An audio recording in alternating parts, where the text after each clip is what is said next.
Okay so welcome back to my channel.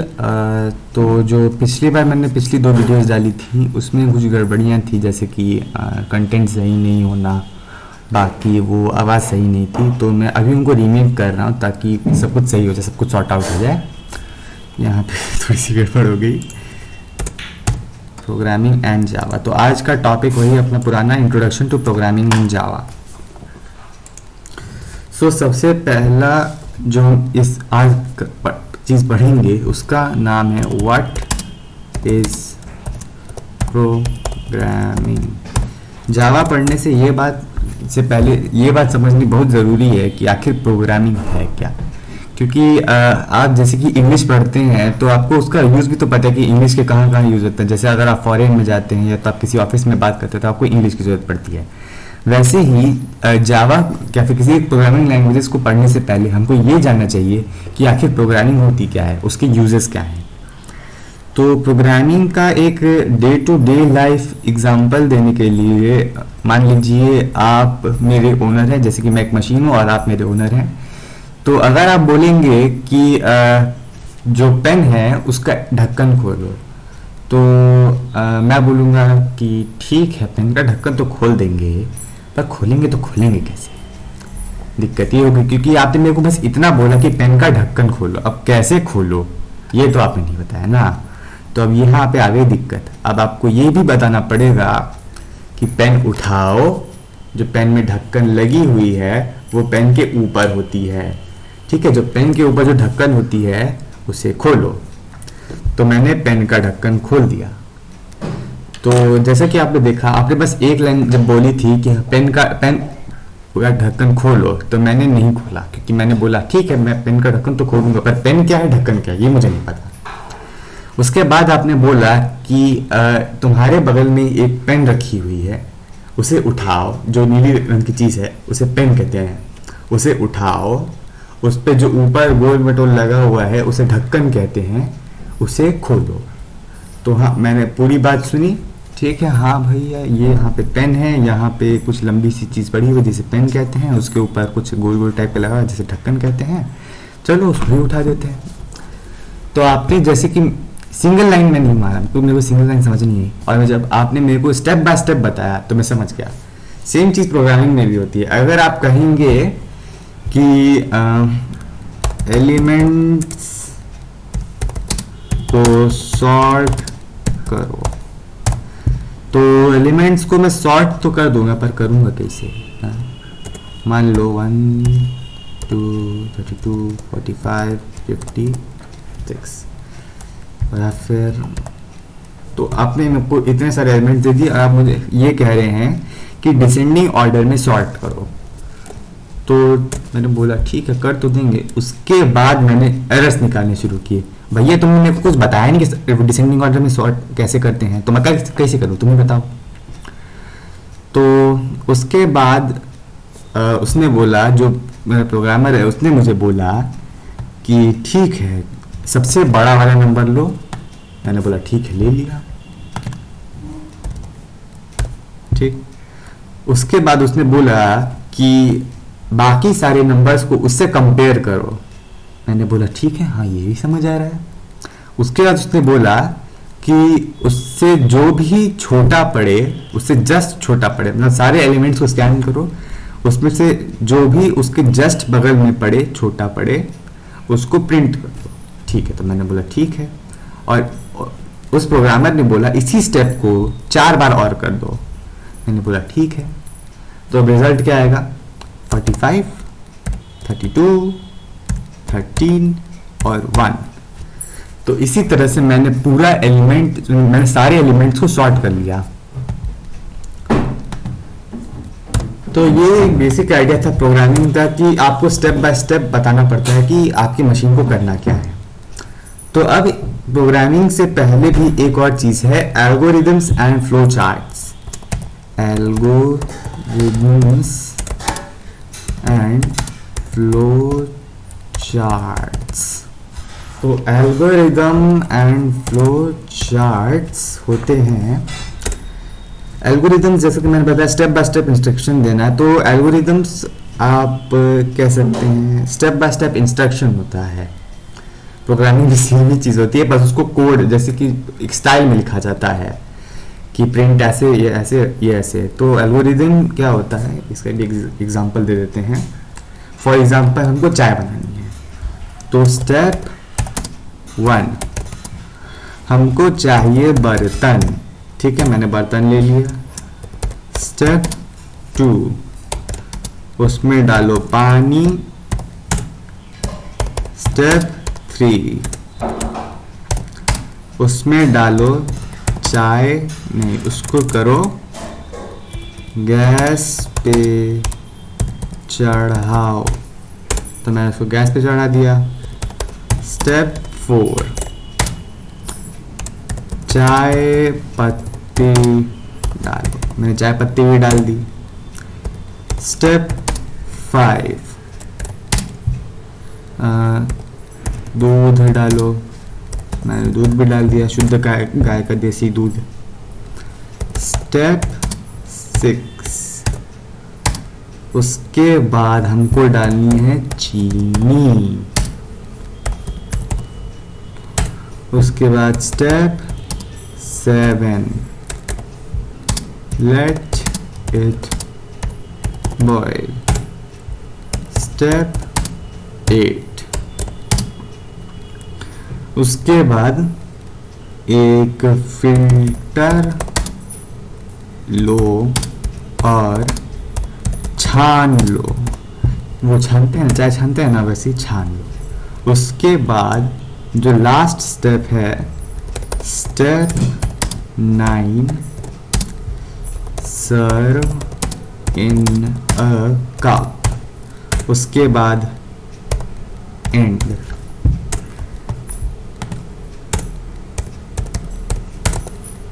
Start यहाँ पे हो गया और एंड यहाँ पे हो गया। मैंने आप सारे स्टेप्स किए और उसके बाद जैसे ही यहाँ पे मैंने कप में सर्व किया, हो गया ये एंड।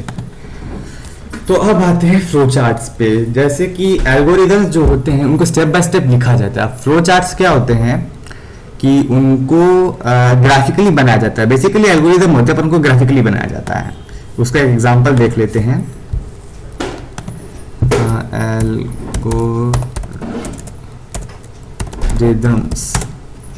एल्गोरिदम्स नहीं, मैं तो कुछ फ्लो चार्ट्स चाहिए ना, सॉरी, फ्लो चार्ट्स। तो फ्लो चार्ट्स पे मैं गया, यहाँ पे एक इमेज दी हुई है, उसको देख लेते हैं। तो यहाँ पे जैसे कि एल्गोरिदम, जैसे कि मैंने बताया था, वो लाइन वाले स्टेप बाय स्टेप लिखा जाता है और जो फ्लो चार्ट होता है उसको ग्राफिकली बनाया जाता है। तो मैं अभी भी ये जो फोटो है इसको देख करके मैं इसका एल्गोरिदम बना सकता हूँ। तो इसका तो आप समझ ही गए होंगे कि जो फ्लो चार्ट होता है उसको एल्गोरिदम का ग्राफिकल वर्जन कह सकते हैं। अब जो फ्लो चार्ट होता है उसमें जो ये सब बॉक्सेस होते हैं, इन सब का कुछ स्पेशल पर्पस होता है। तो ये है types of boxes in a flow chart. तो types of boxes in a flow chart देख लेते हैं। बहुत सारे बॉक्सेस होते हैं, सिंपल सिंपल, ज़्यादा कोई दिक्कत नहीं है। तो देखिए यहाँ पे दिया हुआ है फ्लो लाइन। ये जो फ्लो लाइन होती है आपका लाइन दिखाती, मतलब वो दिखाती है, फ्लो दिखाती है कि आपका एल्गोरिदम कहाँ से कहाँ जा रहा है। और टर्मिनल होता है कि इसमें ज़्यादातर स्टार्ट और एंड लिखा जाता है। कि जैसे कि यहाँ पे मैंने लिखा था स्टार्ट, तो वहाँ पे उसको रिप्रेजेंट करने के लिए एक ओवल या तो सर्कल टाइप के टर्मिनल में लिखा जाता है स्टार्ट। उसके बाद यहाँ पे आता है प्रोसेसिंग वाला, जो ये रेक्टेंगल देख रहे हैं हम। तो इसमें जैसे कि कुछ प्रोसेस करना रहता है, जैसे कि कुछ भी, जैसे यहाँ पे लिखा हुआ है ऐड 1 to x, x की वैल्यू ले लेते हैं 4 और 1 उसमें ऐड करना है। तो ठीक है, वो ऐड करता है, जैसे प्रोसेस करता है किसी भी चीज़ को, कोई भी इनपुट या तो कुछ भी प्रोसेस करता है। और यहाँ पे डिसीजन देता है, जैसे कि अगर प्रोग्रामिंग में इफ एल्स होता है, यहाँ पे यस नो चलता है, या तो ट्रू फॉल्स है तो यस नो। मतलब यहाँ पे अगर मैं इसमें कंडीशन लिखता हूँ कि आप प्रोग्रामिंग पढ़ रहे हैं या नहीं, यस या नो, तो अभी तो फिलहाल वो नो ही चल रहा है, क्योंकि अभी आप फ्लो चार्ट पढ़ रहे हैं। प्रोग्रामिंग आप आगे पढ़ेंगे तब वो यस हो जाएगा। अब यहाँ पे आता है I/O, यानी कि इनपुट/आउटपुट। तो इनपुट आउटपुट होता है कि जैसे कि यहाँ पे मैंने लिख दिया input the value of x, तो यहाँ पे अब जैसे x का इनपुट लेगा। अब ये सब जो है अभी तो फिलहाल इतना कुछ है नहीं। हाँ, कनेक्टर के बारे में आप जान सकते हैं। जैसे कि मान लीजिए आपने एक पेज के अपना फ्लो चार्ट लिखा और पेज पे ज़रा कम पड़ गई, अभी भी आपको और लिखना है, तो आप क्या करेंगे कि दूसरा पेज पे जाएंगे। यहाँ पे पहले पेज खत्म होने से पहले आप एक कनेक्टर बना देंगे, उस पर कुछ लेटर्स लिख देंगे और वही सेम लेटर दूसरे पेज पे लिखेंगे और उसके बाद फ्लो चार्ट को कंटिन्यू करेंगे। ये है। और जो बाकी ये सब है, इन सबको ज़्यादा कुछ देखने की ज़रूरत है नहीं, तो फिर फिलहाल इसको छोड़ देते हैं। तो अब हमने एल्गोरिदम और फ्लो चार्ट्स की बात कर ली है। अब आते हैं मुद्दे पे। What is Java? हाँ, व्हाट इज जावा? तो जावा जो है एक प्रोग्रामिंग लैंग्वेज है जिसको अभी फिलहाल जो है ओरेकल कॉरपोरेशन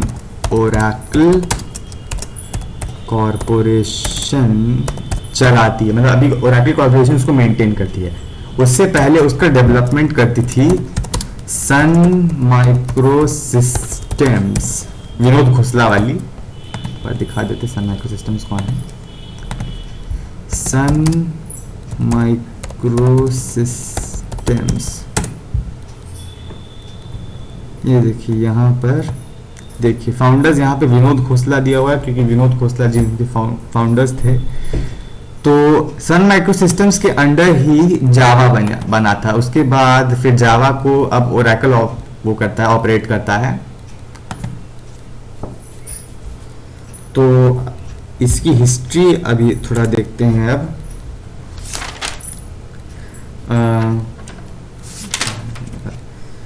तो अभी जो है फिलहाल जावा 23 साल पुराना है और 1991 में green team, Sun micro systems के अंदर एक ग्रीन टीम थी, उसने जावा का डेवलपमेंट शुरू किया था। Java was originally designed for embedded systems in electronic appliances. जो इलेक्ट्रॉनिक अप्लायंसेस, छोटे छोटे इलेक्ट्रॉनिक अप्लायंसेस जैसे टोस्टर हो गया, या तो टीवी हो गया, या तो सेट टॉप बॉक्स हो गया उस टाइम के ज़माने में। अब तो यार जावा को ज़्यादा कुछ वैल्यू नहीं रहा इन सब में। जावा को आजकल एक एजुकेशन प्रोग्रामिंग लैंग्वेज की तरह ट्रीट किया जाता है, तो एंड्रॉयड प्रोग्रामिंग लैंग्वेज की तरह से। ऐसे नॉर्मली अब इसका कोई ज़्यादा कुछ यूज़ रहा नहीं, तो ठीक है, ज़्यादा बुरा नहीं है। वैसे जावा का एक बहुत फेवरेट यूज़ है मेरा माइनक्राफ्ट। चलो अब आगे बढ़ते हैं। जावा प्रोग्रामिंग जो है, अब इसके बारे में गूगल पे भी दिखा ही देते हैं। जावा प्रोग्रामिंग लैंग्वेज, तो यहाँ पे लिखा हुआ है, विकिपीडिया पे जाते हैं हम। तो जावा प्रोग्रामिंग लैंग्वेज जो है एक ऑब्जेक्ट ओरिएंटेड प्रोग्रामिंग लैंग्वेज है, जिसमें बहुत इजी प्रोग्रामिंग लैंग्वेज तो नहीं है बेसिकली, पर भी पता नहीं स्कूल में क्यों पढ़ा देते हैं, अब क्या कर सकते हैं। तो बेसिकली हम लोग स्कूल वाले जावा और जो लोकली हम लोग जावा यूज़ करते हैं, सिंपल वाला जावा, उसकी मतलब वो करेंगे, उसके बारे में पढ़ेंगे। तो प्रिंसिपल्स और वर्जन्स हैं, फिर एडिशंस, एग्जीक्यूशन सिस्टम, बहुत सारी चीज़ें हैं इसमें। आपको पढ़ना तो मैं लिंक डिस्क्रिप्शन में दे दूंगा, उसके बारे में बहुत सारी चीज़ें हैं जो अभी कवर करेंगे तो मतलब सर फट जाएगा। तो अभी फिलहाल रहने देते हैं। अभी अब मैं लिंक डाल दूंगा डिस्क्रिप्शन में विकिपीडिया पेज का, अब देख लीजिएगा। अब जावा प्रोग्रामिंग के फीचर्स, चलो अब जावा प्रोग्रामिंग के फीचर्स देखते हैं। तो सबसे पहला फीचर है सिंपल।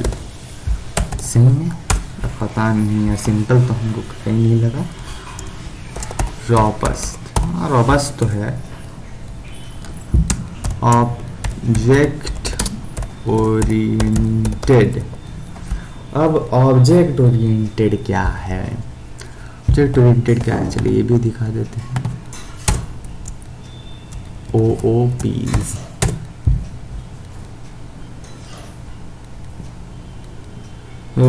ओके, तो यहाँ पे है ऑब्जेक्ट ओरिएंटेड प्रोग्रामिंग सिस्टम। ठीक है, ऑब्जेक्ट ओरिएंटेड प्रोग्रामिंग सिस्टम में क्या होता है ना कि कुछ प्रिंसिपल्स होते हैं, एब्स्ट्रैक्शन, एनकैप्सुलेशन, इनहेरिटेंस और पॉलीमॉर्फिज्म, इन सब के ऊपर चलता है। तो जो आपका जावा है और उसके बहुत सारे एग्जांपल्स हैं ओओपीज के, जैसे आपका सी शार्प हो गया, सी प्लस प्लस हो गया, जावा हो गया।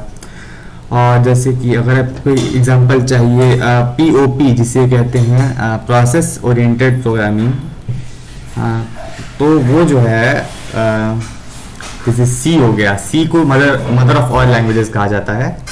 तो सी हो गया, तो बेसिक हो गया, तो ये सब हो गए कुछ पीओपी, प्रोसीजर ओरिएंटेड प्रोग्रामिंग। तो यहाँ पे कुछ लिखा हुआ है कि जो पीओपीज होते हैं उनके जो प्रोग्राम होते हैं डिकम्पोज होते हैं छोटे छोटे फंक्शन में, बहुत फ्रैगमेंटेड होते हैं। फॉर एग्जांपल सी हो गया। और जो ओओपी होते हैं उसमें जो प्रोजेक्ट होता है उसमें जो सेट ऑफ ऑब्जेक्ट्स होते हैं ना, उसमें बनाया जाता है। ऑब्जेक्ट्स क्या होते हैं, वो जैसे रियल वर्ल्ड टाइप में जैसे होते हैं, जैसे क्लासेस हो गए उसमें के अंदर ऑब्जेक्ट्स होते हैं, वैसे ही उसको आगे पढ़ाएंगे जैसे जैसे आगे पढ़ेंगे। जावा बेसिक्स जो अगला लेक्चर आएगा उसमें बताऊंगा सही से। तो अब आते हैं, बात करते हैं प्रोग्रामिंग पैराडाइम के बारे में। पैराडाइम का मतलब होता है द स्टाइल और way of programming is known as paradigm. तो अब आगे फीचर्स पे आते हैं। पोर्टेबल, हाँ पोर्टेबल तो है,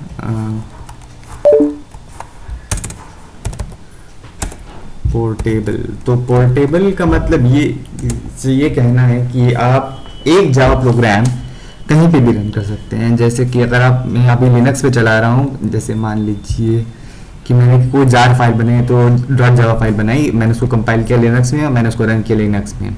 ठीक, और अगर मैं वही प्रोग्राम किसी विंडोज या मैक में वो चलाना चाहता हूँ, तो मैं क्या करूँगा कि बस उसी जो जावा फाइल है उसको कॉपी कर लूँगा। बस एक रिक्वायरमेंट है कि जिस सिस्टम को आप टारगेट कर रहे हैं उसमें जावा इंस्टॉल्ड होना चाहिए। तो उसके बाद अगर आप उसको रन करेंगे तो रन हो जाएगा। तो अगला है पोर्टेबल के बाद आता है सिक्योर। सिक्योर तो उसका मुझे नहीं पता कि सिक्योर क्या कहते हैं इसे। आर्किटेक्चर न्यूट्रल, जैसा कि मैंने बताया आर्किटेक्चर न्यूट्रल।